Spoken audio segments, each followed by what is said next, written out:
Did somebody say Fire Punch? You mean like the precursor series to Chainsaw Man? Is he bad or something? I don't know.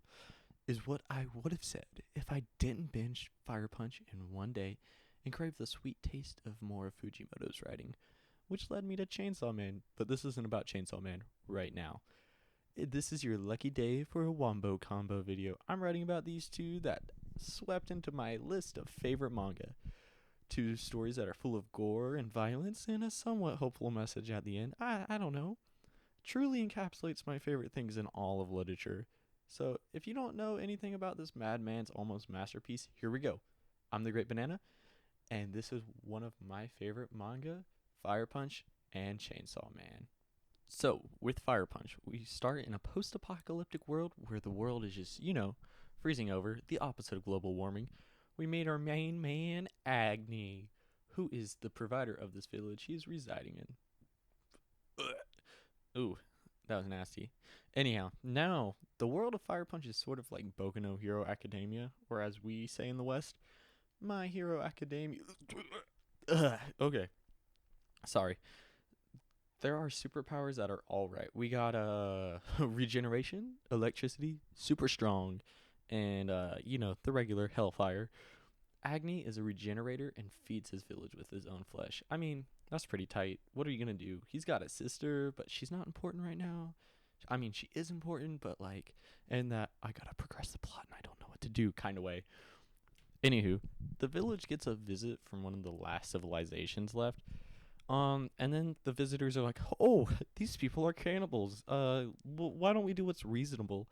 And then they burn the village down. Now, the main guy who burns it down, his name's Doma. He's pretty tight. Um, so yeah, he's kind of our main bad guy now. Even though he's in the right. I mean, you don't just eat people. I don't know, guys. Anyhow, Agni, like, everything burns. Agni catches on fire. His sister dies. His sister's like, "No, you gotta live." And Agni's like, "I guess I gotta live," and he keeps regenerating. And that's how we get Fire Punch.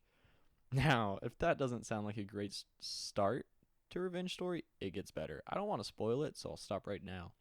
But the world is pretty crazy. If a world that is slowly freezing over and they have superpowers doesn't sound crazy, I got nothing else to offer you besides maybe Agni sort of having a sister complex. Now, this story will explore themes of identity, religious, and like even death. It either handles it very maturely or we have something like the iconic Agni face. I'll put that up when I edit the video. Out of context, it looks like a face of someone that thinks they are the Joker. In context, it's pretty alright. Anyhow, this video is just me trying to sell you on a manga that's already finished. What about a manga that's only in part one? Well, that'd be Chainsaw Man. But you probably know who it is. These things are just perfect. My last note on Fire Punch before I segue is that Fujimoto had a lot of freedom in writing Fire Punch. You can see that in like all the concepts that are brought in and don't get finished, or all the plots that do get resolved, and the concepts that are just dropped along the way. That in time just starts jumping around and it gets confusing to follow. Just like make Gantz, make it shorter and not at all like Gantz. Just like the same problems with pacing and story notes. If you don't know Gantz, do yourself a favor and read it, so hopefully you can understand that metaphor. If not, I'll make a video about it sometime in the future. Fire Punch at worst can be a little sloppy, yet at its best, Fire Punch can outrank Chainsaw Man in key moments. The only thing that Chainsaw Man can hold over Fire Punch is art consistency. As stated earlier, this is a precursor to Chainsaw Man.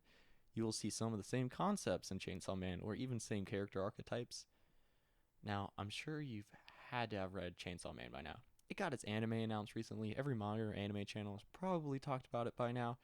We got our main man, Denji, demon hunter with his chainsaw dog. Now, the manga isn't called Chainsaw Dog, so you can sort of figure out what happens. That's right, they do a fusion dance to save Denji. Well, not exactly, but sort of. Anyhow, Denji slays demons, tries to get those things in life he never had, and wants to get a girlfriend. And if that doesn't sound like me on a normal day besides the demons, I don't know what does. I mean, he's such a relatable protagonist with side characters such as edgy character who's less edgy as the story goes on, and pseudo tsundere that started off evil. Then we get the best character to be introduced, an old burnout master that has a cool backstory that we don't find out until the very end. genuinely, as cynical as that sounded, it's honestly a pretty good set of characters.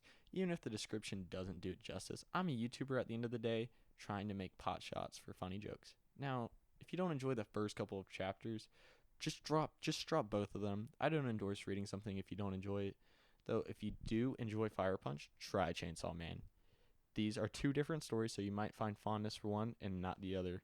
Now, I don't have a great banana life story like I did in all my other videos. Like, this taught me to live because I was just so depressed. But I did consume it like outside of high school and in a pretty good time of my life. I enjoyed it and it gave me a sense of enjoyment, which I mean is good. I wish I had a tragic like banana story like I didn't know how to live before Chainsaw Man or Fire Punch. Then I read these stories and I just gushed life essence. Now I live as a Buddhist nomad with no concept of nah. If I did that, or if you did that, if you did that, let me know. I want to know how you achieved this state through reading manga. The only thing I can say is the story of Chainsaw Man taught me to not simp. Truly something a modern man needs. Anyhow, this has been a short one. I'm trying to figure out which videos will do better. Let me know if you enjoy longer videos or enjoy these short bursts. It might take more time, but I'm glad to do them. If you enjoyed this video, don't forget to like, comment, subscribe. This has been The Great Banana, and I hope you enjoyed this video. Peace.